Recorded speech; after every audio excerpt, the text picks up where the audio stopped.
Bonjour et bienvenue pour cette émission Ostéoporose Vite et Claire en partenariat avec le Griot. Nous sommes avec le professeur Bernard Cortet, rhumatologue au CHU de Lille, pour parler des rapports entre l'ostéoporose et les dents. Donc en vieillissant, il est plus fréquent d'avoir un mauvais état dentaire. Mais est-ce que l'ostéoporose est spécifiquement mauvaise pour les dents ?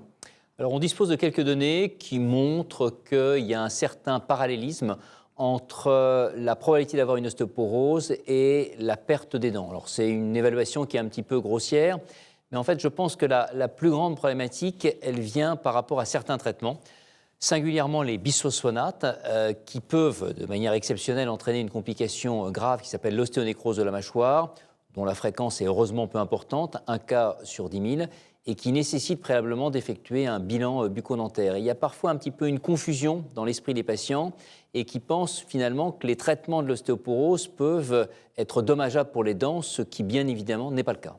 Et est-ce que c'est le même os qui supporte les dents que celui qui est dans le squelette ? Et est-ce que les anti-ostéoporotiques ont les mêmes effets sur ces deux os ? Alors, c'est une très bonne question. Globalement, il y a un certain parallélisme, mais pas très étroit, entre l'os de la mâchoire et l'os au niveau de la colonne vertébrale ou par exemple au niveau de la hanche. Mais il y a quand même une singularité, une particularité, c'est que cet os est soumis à des contraintes qui sont liées à la mastication. Donc il y a d'une part des contraintes locales liées au fait qu'on marche, une partie de notre journée notamment, et puis également il y a quand même des études qui montrent qu'il y a un certain parallélisme entre ce qui se passe au niveau des vertèbres, au niveau de la hanche. J'ai cité ces deux sites parce que ce sont des sites particuliers de fractures, de fragilité osseuse. C'est un os qui se renouvelle beaucoup. Alors après, il n'y a pas de fracture de la mâchoire en rapport avec une ostéoporose et on n'a pas beaucoup de données spécifiques quant à l'impact des traitements au niveau, par exemple, de la mâchoire. Et est-ce que donc, cet os qui supporte les dents, l'os alvéolaire, est-ce qu'il est sensible aux effets de l'âge, du vieillissement ou d'autres facteurs ? Tout à fait. Alors, il est globalement, comme le tissu osseux en général, sensible en effet à des facteurs hormonaux, à des facteurs plus généraux comme l'âge en effet. Mais il est d'abord et avant tout quand même très sensible à des facteurs, on va dire, locaux régionaux, notamment la mastication, et puis également, bien évidemment, l'état sous-jacent des dents. Est-ce que l'alimentation, une bonne alimentation riche en calcium et en vitamine D, c'est bon pour cet os des dents ? Alors, on n'a pas énormément de données, il est raisonnable de le penser, bien évidemment, et le traitement par la vitamine D et le calcium également a un impact global au niveau du squelette, et donc il est raisonnable de penser qu'il y a un impact également au niveau de la mâchoire. Et alors donc il y a ce principal, on va dire presque conflit intramédical et dentaire. Pourquoi les dentistes déconseillent-ils certains traitements contre l'ostéoporose ? Je pense qu'il y a une certaine confusion dans l'esprit des dentistes entre ces bisphosphonates qui, par argument de fréquence, sont le plus souvent utilisés dans l'ostéoporose et les bisphosphonates qui peuvent également être utilisés chez des gens beaucoup plus malades qui ont le cancer des os, des métastases osseuses. Et notamment, il y a certaines molécules qu'on utilise dans les deux indications. Mais la quantité, la dose est bien supérieure dans le domaine des métastases osseuses. Et le véritable problème de l'ostéonécrose de la mâchoire, c'est le problème des métastases osseuses, où il y a une fréquence qui est beaucoup plus élevée. On n'est pas à 1 sur 10 000, on est à 1%, voire même dans certaines séries à 10%.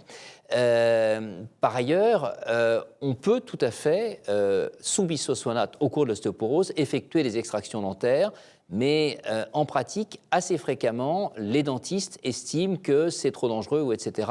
Alors qu'on a maintenant un certain nombre d'études avec un recul conséquent qui montrent que, y compris sous bisphosphonate, finalement, en moyenne, il n'y a pas de risque particulier. Néanmoins, il est important de considérer que lorsqu'on prescrit un traitement par bisphosphonate, également un traitement par le denosumab, dont le mécanisme d'action est un petit peu différent, mais qui est également un inhibiteur de la résorption osseuse, il faut effectuer préalablement un bilan bucco-dentaire. Donc le but, bien évidemment, ce n'est pas dire il y a les dentistes d'un côté, les rhumatologues ou les médecins généralistes de l'autre, mais c'est bien évidemment qu'il y ait un dialogue singulier qui puisse s'instaurer entre le dentiste, la patiente et également le rhumatologue, en tout cas le prescripteur du bisphosphonate, ce qui malheureusement, dans les faits, n'est pas toujours le cas, et quelquefois la patiente, en quelque sorte, est prise en otage entre les deux. Oui, on voit des effets ping-pong, le médecin disant qu'il faut se dépêcher de traiter l'ostéoporose avant qu'il y ait une deuxième fracture qui arrive, et le dentiste qui dit qu'il faut qu'il ait fini ses soins dentaires avant. En pratique, Alors, je crois qu'il faut savoir en effet raison garder. Lorsque la patiente a vraiment un risque très élevé de fracture, c'est-à-dire, par exemple, une femme qui vient de présenter une fracture de vertèbre, on sait qu'elle a un risque important de récidive. Là, je pense qu'il est raisonnable de débuter rapidement le traitement. En revanche, il y a des situations moins urgentes, par exemple une ostéoporose uniquement densitométrique pour laquelle il y a une indication à traiter. Et là, dans ce cas-là, je pense qu'il est raisonnable d'effectuer jusqu'à son terme les soins dentaires, y compris les extractions si elles sont nécessaires. et donc en pratique, c'est quoi votre message sur l'ostéoporose et le risque dentaire? Globalement, les dents, c'est un tissu calcifié, donc il y a un parallélisme entre le fait d'avoir une ostéoporose et le risque d'avoir une chute prématurée des dents, même si on n'a pas de données qui montrent qu'en donnant un bisphosphonate, on va ralentir cette chute dentaire. Et puis le deuxième message, c'est d'indiquer qu'il faut faire un bilan bucco-dentaire avant la mise en œuvre d'un traitement par bisphosphonate, mais il faut savoir raison garder et considérer que si le risque fracturaire est très élevé, de débuter, avant la fin des soins dentaires, le traitement anti-ostéoporotique. Merci Bernard Cortet. Donc, je vous rappelle que vous trouverez toutes les informations complémentaires sur le site du Griot, dont l'adresse s'affiche en ce moment.